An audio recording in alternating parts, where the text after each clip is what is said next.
You can't even handle household chores, so we might as well get a divorce," Tom said with a smirk as he entered the hospital room. I was connected to various medical devices, and a girl I didn't recognize stood by his side.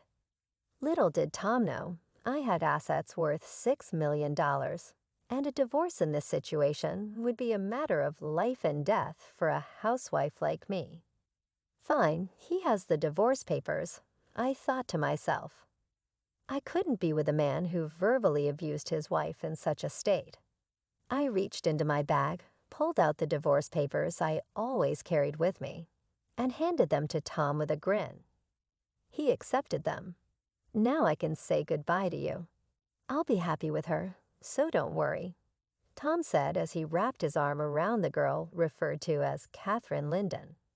She sneered at me and said, "Take care, Mrs. O, you're not Mrs. anymore." "Take care, ma'am." With those words, the two of them left the hospital room, laughing. But their happiness would only last for now. Alone in the room, I couldn't help but laugh out loud. Today was Friday, so the divorce would be processed on Monday. Oh, I couldn't wait for 3 days from now. My name is Emily Johnson, a 45-year-old housewife from a regular farm. I didn't have any particular skills, but I was proud of my vast cooking repertoire. My husband, Tom, and I were the same age and had been college classmates. We both came to New York from the countryside, and since we lived alone, I used to cook various dishes for Tom using the vegetables and rice sent from my family. People often said I had captured his heart through his stomach, and I was aware of that. Tom was, and still is, incapable of doing any household chores. I had been taking care of him since we were dating, and after getting married, I continued to handle all household tasks. Sadly, we were not blessed with children, but we enjoyed our life together as a couple. We both loved to eat, and on Tom's days off, we'd often go on drives for small trips just to enjoy delicious food. When we first got married, Tom was kind, but about 3 years in, he became quite controlling. While he never laid a hand on me, his remarks became curt, and he would often say things that hurt. But I didn't have the energy to fight back, assuming he wouldn't listen anyway. Because I was a full-time housewife, I felt inferior and couldn't stand up to him. Tom joined a renowned company after graduating from university, but he resigned after about 5 years. He quickly found new jobs, but would resign from them after short periods. Because of this, our income was unstable, and we often struggled with our finances. However, at the company he'd been with for the past 2 years, he seemed to get along with his colleagues. I had faint hopes that he might work there for a long time. Then one day, Tom came home earlier than usual. "I'm home. I quit my job." "What again?" I unintentionally voiced my surprise, causing Tom's eyebrows to twitch. In a panic, I stopped cooking and rushed over to him. "I'm sorry, I was just shocked." "Huh, no welcome back greeting, and you're criticizing what I do." "You've become quite audacious," Tom responded. At Tom's words, I stiffened. He was in a very bad mood today, and if I misspoke, it could escalate into something worse. "I'm sorry," I said. "As long as you understand," he grumbled. My apology had somewhat placated him, and he sat on the sofa, turning on the TV. I quietly placed a beer and a glass on the table. "Do you want dinner or a bath?" "Food and alcohol," he said.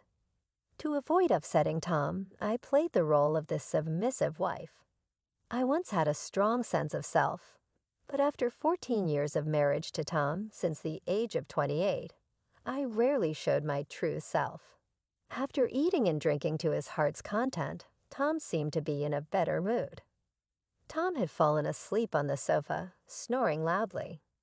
The table was in such disarray that it looked like a child had eaten there. I began cleaning up the fallen beer bottles and food scraps scattered on the floor. This wasn't how I had envisioned my married life. Memories of happier days as a young girl in love revealed my true feelings. I stole a glance at Tom, but he showed no signs of waking.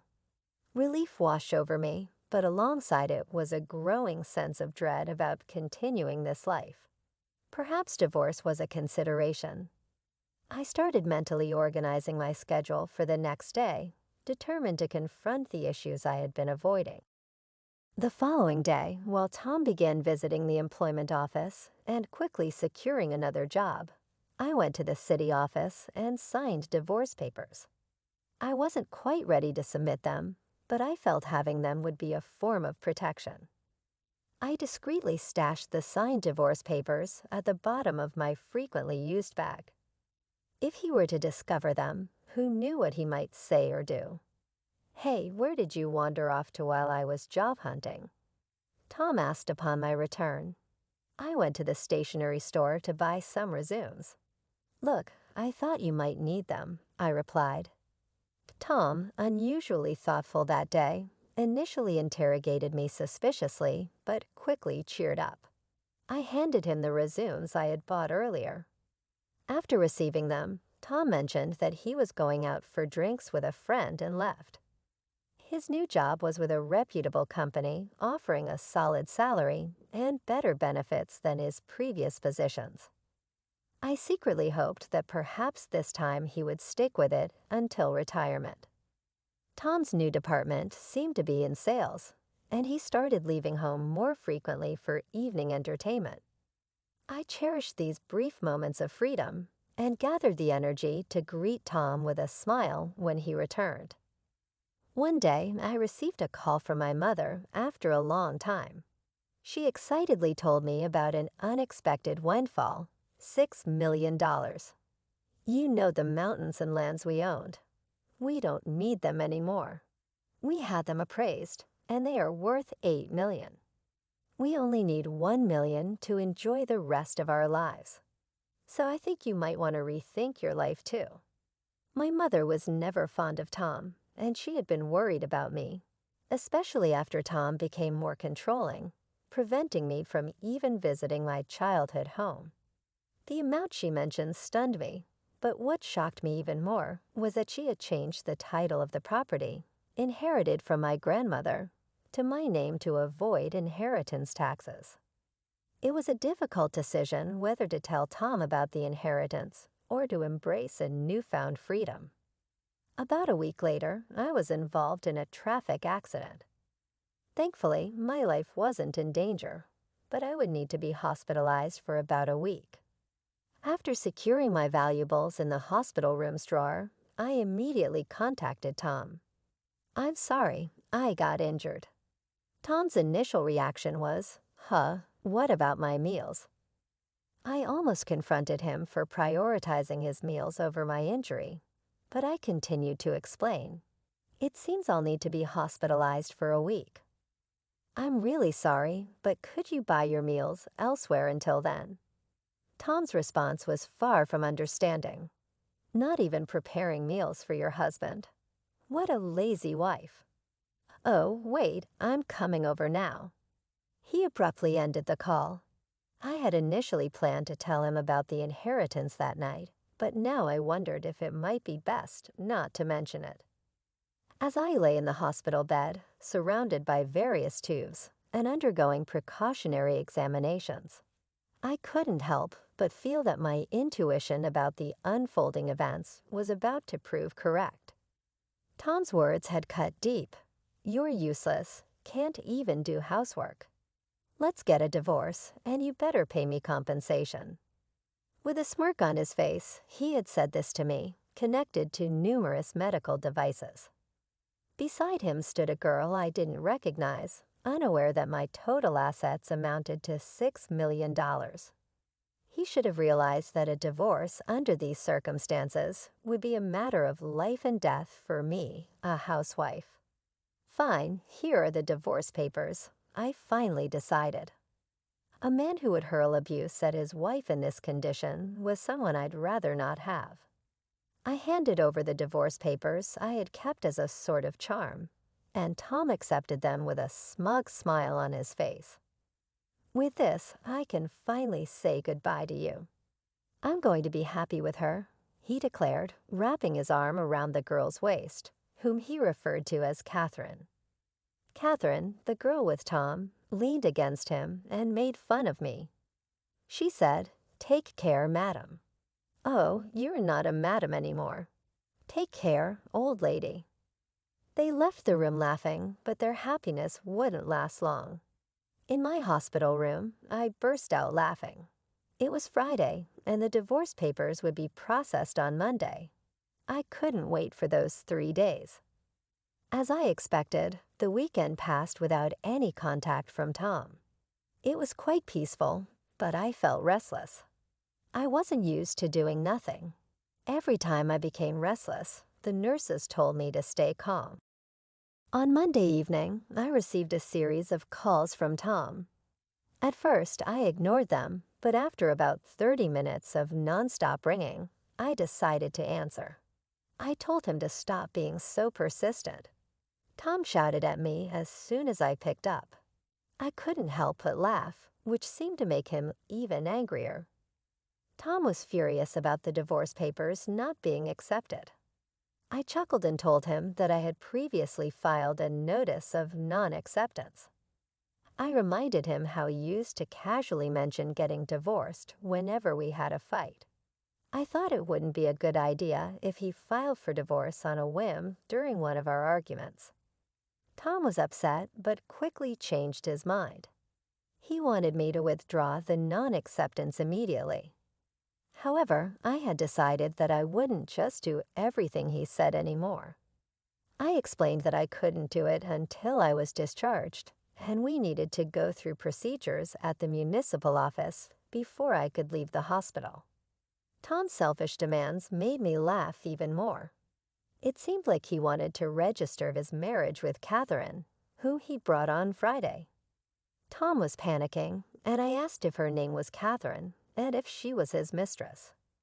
Tom clarified that she was his new wife, and since we weren't divorced yet, she technically was my mistress. I calmly responded to Tom's nonsensical remarks, making him groan. I decided to hit him where it hurt the most. I mentioned that he would hear from my lawyer about the division of property, including the trouble this time. I had always taken care of the household chores and had never cheated on him. It was clear that Tom was the responsible party, not me. Tom seemed genuinely puzzled and believed that not taking care of him while I was hospitalized would make me at fault. I explained patiently that not being able to do housework during my hospitalization didn't make me at fault. He had abandoned taking care of me, and even if I were a child, it would be considered neglect. But as an adult, he should be able to take care of himself, so it didn't make me at fault. Tom's logic was baffling, and even a judge would be shocked. Finally, he seemed to understand, but he still believed he was right. He insisted that Catherine was his new wife, and I was no longer of any use to him, so it didn't apply. I pointed out that he was dating her behind my back, which was clearly cheating. Tom still didn't seem to get it, and he believed he was right. I decided to end the conversation and told him to communicate through a lawyer from now on. I hung up the phone without listening to his protests.